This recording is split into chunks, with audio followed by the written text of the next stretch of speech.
Buongiorno amanti delle due ruote. La moto perfetta è quella che soddisfa pienamente le esigenze del pilota che la guida. Per questo motivo la scelta dovrebbe essere fatta valutando alcuni aspetti tecnici, considerando il grado di esperienza maturato o il proprio stile di guida. In questo video voglio trattare il comportamento della moto su strada a seconda delle caratteristiche offerte dalla ciclistica. Prima di acquistare una moto di mio interesse, scarico dal sito ufficiale il manuale di uso e manutenzione. Ciò è possibile inserendo il numero di telaio del monello esposto in una concessionaria. Diffidate dai siti non ufficiali, nei quali spesso vengono riportati dati incompleti e persino errati. Sul manuale cerco le informazioni che danno un'idea sul comportamento dinamico ricercato dagli ingegneri in fase di progettazione.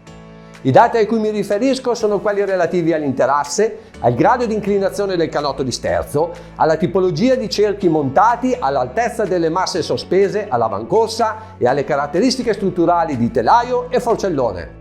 Per essere più chiaro e preciso possibile, tenterò di dare un senso a questi usando una chiave di lettura semplificata.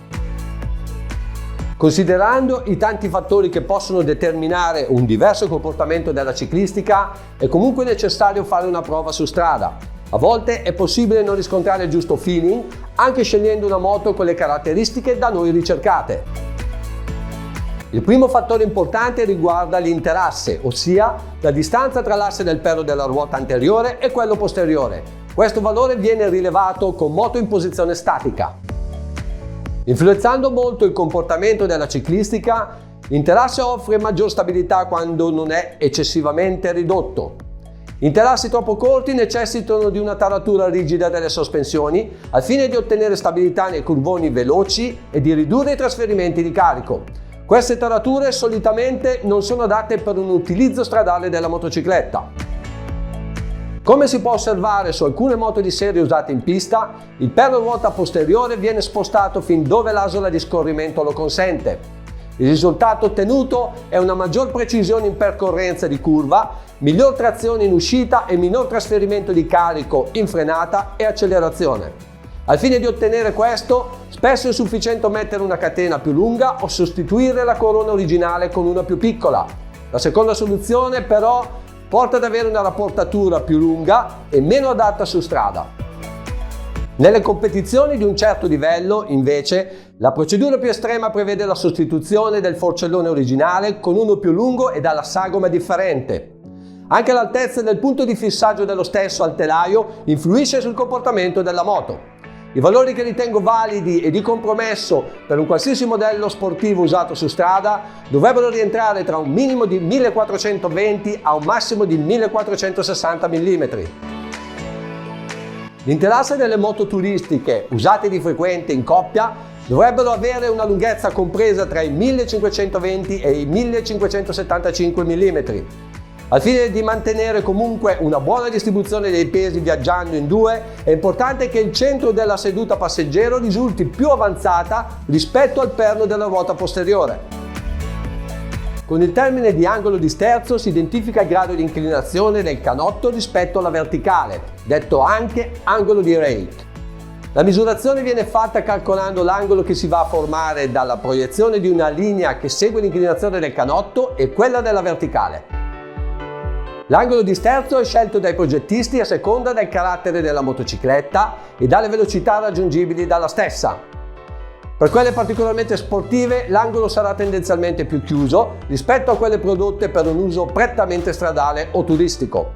Di fatto, a seconda del grado voluto in fase progettuale, si va a determinare la prontezza della sterzata, cioè la reattività con la quale la moto scende in piega chiudendo la traiettoria.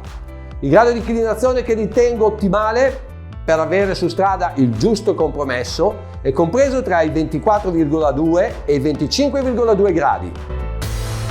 Un'inclinazione maggiore è più indicata per le motociclette votate all'off-road, dove si richiede maggior direzionalità su tracciati con poca aderenza.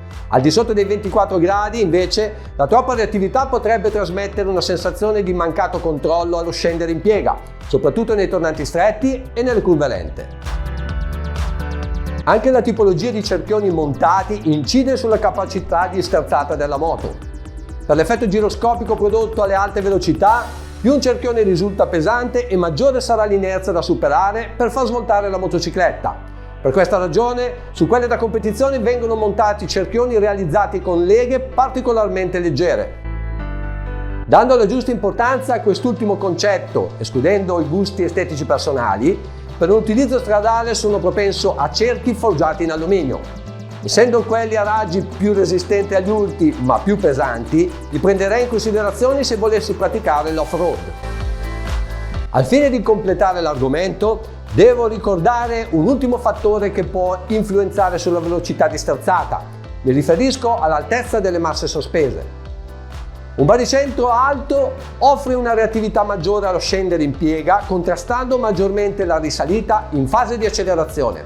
Al contrario, un baricentro basso crea maggior resistenza allo scendere in piega, facilitando la risalita e la riapertura del gas. Quando si pensa di allestire una moto con qualche sovrastruttura più o meno pesante, è il caso di fare una riflessione. L'avamcorsa è la distanza che si forma tra una linea immaginaria che segue l'inclinazione del canotto fino al piano in cui si appoggia la motocicletta e la verticale che passa per il centro del mozzo. Più risulta lunga e maggiore sarà la durezza percepita sul manubrio in fase di sterzata. Di fatto, più l'avamcorsa risulta lunga e maggiore sarà la stabilità a scapito dell'agilità. Viceversa, un'avamcorsa corta offre una maggiore maneggevolezza ma minor stabilità. Se prestate attenzione al comportamento della forcella durante una frenata mantenuta fino a centro curva, noterete che lo stelo scorre quasi completamente all'interno del fodero. In questo frangente l'avamcorsa diminuisce influenzando il comportamento della ciclistica. In sostanza è come se anche il canotto di sterzo diminuisse il suo angolo di inclinazione. Quindi è facile comprendere che se i valori iniziali fossero troppo contenuti durante questa fase decisamente delicata, la stabilità e il controllo del mezzo potrebbero risultare precari. Per il mio stile di guida sono più orientato a una ciclistica stabile e priva di quel pericoloso effetto raddrizzante. Per questa ragione sono solito a scegliere un'avamcorsa che riporti un valore prossimo ai 120 mm. Per chi è orientato a una guida sportiva e di precisione, sconsiglio di scendere al di sotto dei 105 mm. Proprio come lo scheletro del corpo umano, anche la diversa struttura di un telaio preclude un diverso comportamento della moto. Lo sviluppo degli ultimi 20 anni ha portato innumerevoli miglioramenti tecnici che meriterebbero di essere spiegati da un ingegnere. Per questa ragione non voglio entrare in merito a questioni lontane dal mio sapere. Ciò che invece voglio riassumere è la diversa sensazione che ho percepito dal comportamento di un telaio a traliccio rispetto a quello presso fuso in alluminio. Percorrendo strade non perfettamente asfaltate, in sella alla motocicletta e con telaio a traliccio, ho avuto qualche difficoltà a trovare il giusto feeling. La sua maggiore rigidità torsionale tende a far sbacchettare la moto con più facilità. Al fine di migliorare il comportamento sulle asperità, spesso ho provveduto a far modificare quasi radicalmente le tarature delle sospensioni. La medesima sensazione l'ho riscontrata sulle moto aventi il motore come parte stressata. Il telaio presso fuso in alluminio mi ha sempre convinto. Dal suo esordio, con quest'ultimo ho trovato con più facilità il miglior compromesso per una guida sportiva su strada. Con ciò non voglio dire che l'uno sia migliore dell'altro, tuttavia le diverse caratteristiche sono da tenere in considerazione a seconda di ciò che si vuole ottenere dalla motocicletta. Anche il forcellone gioca un ruolo fondamentale, soprattutto in percorrenza di curva. Il bibraccio assicura sempre una certa stabilità e precisione. Il monobraccio, pur offrendo anch'esso un'ottima stabilità, tende a deformarsi maggiormente, spingendo la moto a fare traiettorie tendenzialmente più larghe. Sperando che queste nozioni possano esservi d'aiuto per un acquisto futuro, vi invito a mettere il pollicione verso l'alto e, se non l'avete ancora fatto, iscrivetevi al canale per non perdere il prossimo appuntamento con Crazy Rider Italia. Ciao amici biker!